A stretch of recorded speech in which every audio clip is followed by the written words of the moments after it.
दिल्लीअ में ॻाल्हाई सॼो ॿुधाई तो हुते हथ लाईंदो त हेतिरे में मोटींदो ॾींहुं सॼो ॻाल्हाए। नालो ॿुधा? नालो रामली। छा कंदे? ऐं हितां सिधो सिधो वेंदो जबल जी चोटी ते 5 मिंट। ॾेखार कहिड़ी आहे चोटी, किथां वेंदे? सामी ईअं हेठि वेंदे? हितां खां सिधो सिधो वेंदो 5 मिंट। हेठि वेंदे पोइ वरी हितां 5 मिंट में वेंदो 2 मिंट में वापस। हितां तूं मथे चढ़ी ईंदे घणनि मिंटनि में? 5 में वेंदुसि 2 मिंट में वापस ईंदो। 7 मिंट। जी हां 7 मिंट ओट। Total 7 minute. हींअर मां टाइम नोट कयां? जी हां। हला हाणे ठीकु आहे वञ। हा इहो ॻाल्हाई सही आहे। हुननि जो कमु आहे भाई। बस बस करो चढ़ो काथो चढ़े 10 मिनट लॻी। अब के समझ तक हां अच्छा क्लोज ब्रो थोरो परे खां वठी आं ख़बर पए त माना काॾे थो चढ़े। हेॾा अचां किलो ते क्लोज वठी आं अरे काॾे गुम थी वियो? हेॾा अचे वणे परे निकिर दे ओ निकिर लो काॾे नज़र आयो? हा टाइम्स कोड़ो 34 सेकंड नड़े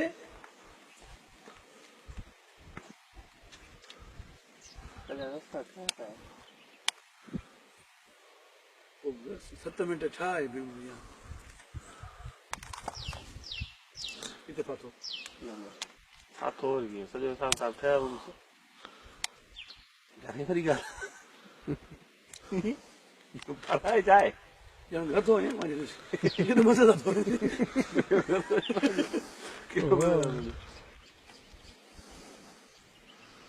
यार वॾी रिस्क आहे पैसे पहुंच इहो 2 मिनट में पहुचंदो 5 मिनट में पहुचंदो 2 मिनट में वापस ईंदो 2 मिनट वापस ईंदो कहिड़ो कोई सां ईंदो पर 1 मिनट 20 सेकंड ते आता सॼा हले बसे बसे असां पार हुजे जा मेरी जल्दी कर ना मां त कलाक वठां कलाक ऊंचे जी वापस अचूं असां वञी न सघंदासीं भाउ अरे एॾो ज़ूम थिए थो हा छो ज़ूम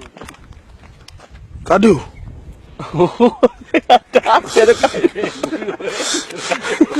भेड़ छो भेड़ छो ते होॾे होॾे तो थी वञे न मां छा कयां ओए ओए तो नहीं अचे तो हेरो हेरो हेरो वठे हथ में सूर पइजी वियो आहे मोबाइल में स्टॉप वॉच करे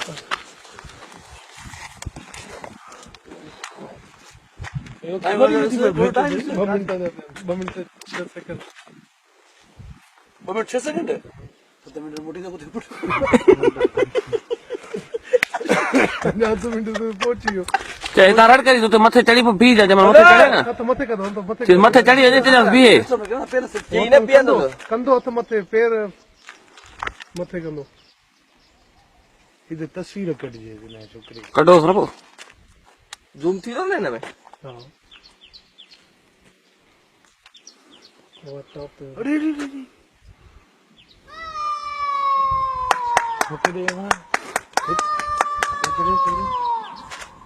बी थे vote very brave child you can see just in 3 minutes he got there less than 3 minutes man less than 3 minutes yeah मोटिया हाणे भली तो हाणे वापस केड़े रस्ते का ईंदो आगे का ईंदो इन का ही हां यार वडी गा शाबाश यार चई 5 मिनट पर बताई 3 मिनट बे रस्ते का बे गांव ईंदो बे गांव नजर को आयो बे गांव लण त दुखियो न इतना लण दुखियो किथो बोला है पर पांजो कोन कमाल ना बस आगे का ईंदो हां सागे यार से अरे छुरा बड़ी ने छुरा लो बेटा क्री न पे भेड़ चो तो मरी पे बीच में लग गई ने अरे लेफ्ट तो काढ़े हो अचे काढ़े हो तू मुंह में नवा करते है ना अरे आराम सा मुझे घणा मिनट चाहते थे 1 मिनट अरे भराया रही जाए को कंटिन्यू ले ना सब कंटिन्यू के टोटल कंटिन्यू तो ले ना स्टॉप आज ये मां बीमार कौन ना भाई हकीकत है अरे अरे अरे बीमार पई तो आस्ते इससे रसायो तो नेड़े मुटिया बारा और ही स्पेशल फनल है तेरे कला जेको विजिट ईंदो न हुनखे ॿुधाईंदो न मां हीअं करे सघां थो ख़र्च मिले थी न ख़र्च मिले थी वीचारो पंहिंजो ईअं हे हाणे रस्तो मोटाई इहो रस्तो मिलंदो न हेॾा लाई ॾुखी हूंदी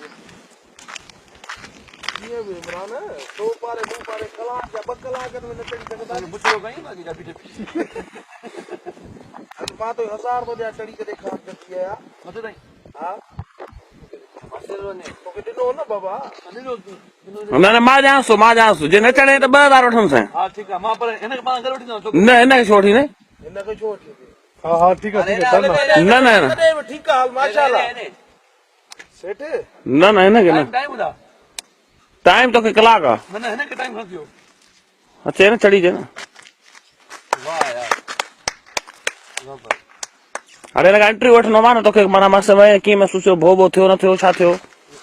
रस्तो ॾिठल हुई छा इहे मां मूवी भरियां तूं एंट्री वठीस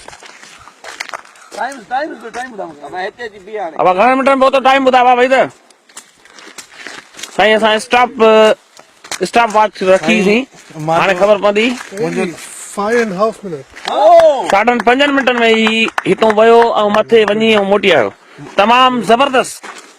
मुंहिंजो नालो नोमान शेख आहे ऐं तव्हांजो नालो रहीम अली हिन नंढड़े जो छोकिरो आहे अच्छा हे तव्हां असांखे इहो ॿुधायो जॾहिं तव्हां हितां हिन लाईअ खां लही ऐं तव्हां हिन जबल ते चढ़ी वियव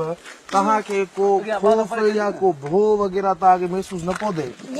अच्छा तव्हां केतिरे अरसे खां माना तव्हां केतिरा हुयव तव्हांखे केतिरी उमिरि हुई त तव्हां ही कमु करे रहिया आहियो केतिरी उमिरि खां वठी तव्हां माना तव्हांखे 4 साल थी विया आहिनि तव्हां इहो कंदा था तव्हांजी हीअं हिन वक़्तु उमिरि छा आहे असांजे अंदाज़े मुताबिक़ हिनजी वधि में वधि उमिरि 9 खां 12 सालनि जे दरमियान जो हीउ नंढड़ो छोकिरो थींदो ऐं हिन 9 खां 12 सालनि जी उमिरि में हे चए थो मूंखे घटि में घटि 4 सालनि खां मथे अरसो थी वियो आहे मां इहो ई कमु करे रहियो आहियां हितां तक़रीबन जेका लाइस तक़रीबन 90 त 60 खां तक़रीबन 90 फुट ताड़ी हेठि थींदी ऐं 90 फुट खां पोइ 400 फुट 500 फुट 3.5 खां 450 फुट जे विच में हीअ चाढ़ी थींदी ऐं चाढ़ी एतिरी रुगो पथरनि ते मुश्किलात आहे जेको आम माण्हू शायदि चढ़ण जो इम्पॉसिबल आहे असांजे मुताबिक़ त हीउ इम्पॉसिबल आहे ऐं तमामु हाई क्लास ख़तरनाक ही कमु कयो थो वञे त इन जे मुताबिक़ तव्हां वराए रिप्ले अहमद अली साहब तव्हां हिनखे ॾेखारियो वञे हिकिड़ो डीपली रिप्ले ॾेखारियो वञे त हीउ केतिरो ऊचाईअ ते आहे लाही प्लस जेको आहे ऊचाई ॾेखारी वञे तव्हांजो नालो रहीम अली सां असां ॾाढो ख़ुशि थियासीं इन्हनि ॻाल्हियुनि में रहीम अली खे बि इनाम ॾिनो अच्छा ही छा तव्हांजी नंढड़ी जेका भेण आहे उहा बि चढ़ी सघे थी या उहा अच्छा उहा जबल ते न चढ़ी सघंदी तव्हांजो पीउ चढ़ी सघंदो सिर्फ़ु तव्हां इहो चढ़ी था इहो कीअं सेखारियो इहो करतब त तूं हीअं कर हाणे माना तोखे फुल रस्तो ॾिठल आहे हितां ईअं लही ऐं फुल चढ़ी थो नी हितां जा भला ॻोठनि मां केरु हिते चढ़ी सघे थो एतिरी स्पीड में अच्छा असांखे नाज़रीन खे हिकिड़ी ॻाल्हि ॿुधाइण असांखे विसरी वई त ही सिर्फ़ु 5.5 मिंटनि में ही लथो हितां खां 90 फुट लथो ऐं 90 फुट खां वरी चढ़ियो त 400 फुट 400 खां 450 फुटनि ताईं हे चढ़ियो ऐं वरी उतां असांखे उते हथ जी शेक हैंड कराए उन खां पोइ उतां लही आयो ऐं लही वरी असांखे जेको लही 400 फुट लही आयो वरी उतां 90 फुट तक़रीबन चढ़ी आयो इन में सिर्फ़ु ई सिर्फ़ु 5.5 मिंटनि जी कहाणी थी हे जबल तव्हां ॾिसी हाई क्लास जो ख़तरनाक जिते शींहं जो पंजो बि